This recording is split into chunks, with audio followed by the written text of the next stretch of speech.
Salut tout le monde, c'est Ivax. Aujourd'hui on se retrouve pour une nouvelle vidéo dans laquelle on va tester tout simplement des écouteurs sans fil gaming de chez la marque Exa.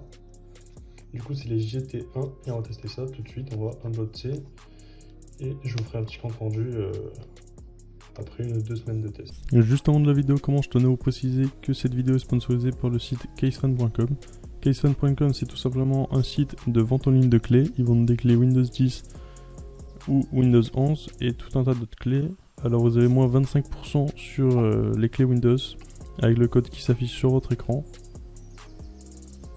Ils vendent aussi des clés Office, du coup vous avez Office 2019 ou Office 2016 et là vous avez jusqu'à moins 55% sur les clés Office avec le code qui s'affiche sur votre écran.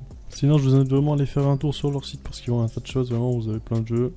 Vous avez par exemple FIFA 22, là vous avez en plus des promos avec parce qu'on est en pleine période d'Halloween, du coup vous avez des promos. Vous pouvez vraiment acheter tout, vous avez des jeux Steam, des jeux Ubisoft, etc. Epic Games et tout.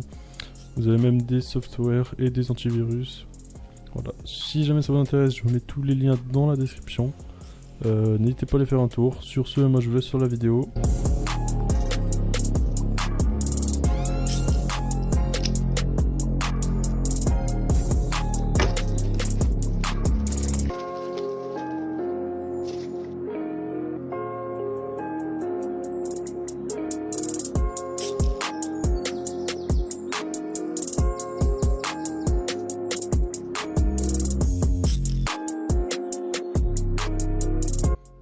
Du coup on a les deux écouteurs sans fil avec du coup des embouts en caoutchouc pour la réduction de bruit.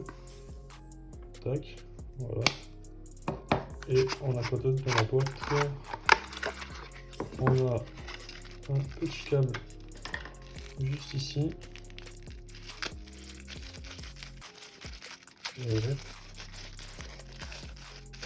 Voilà, petit câble en type C, USB type C, USB type C vers USB, simplement pour les chercher, pour les charger, parce que la boîte ici, du coup, se recharge en USB type C. Et on a aussi dans la boîte un petit manuel, d'emploi, voilà.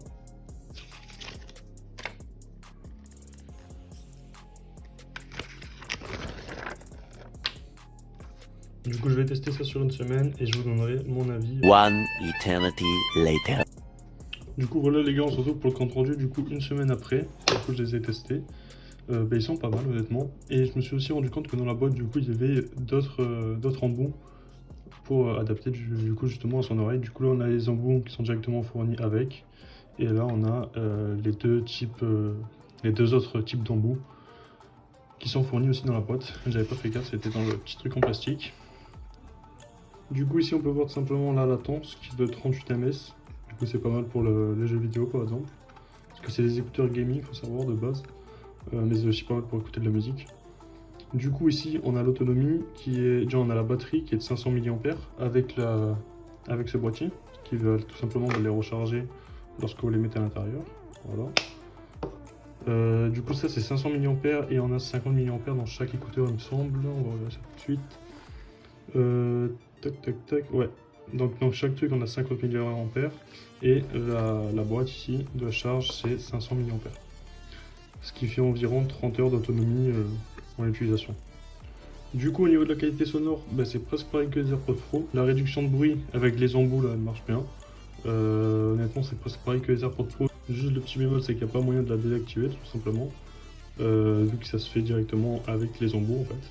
Mais elle marche très bien, on entend vraiment presque aucun bruit à l'extérieur quand on les porte. Voilà les gars, sur ce c'était Ivax, j'espère que cette vidéo vous aura plu, je vous mets le lien dans la description si vous êtes intéressé par ces écouteurs sans fil.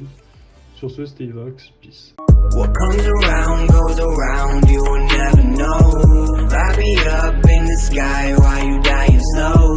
I'm about to fuck the game.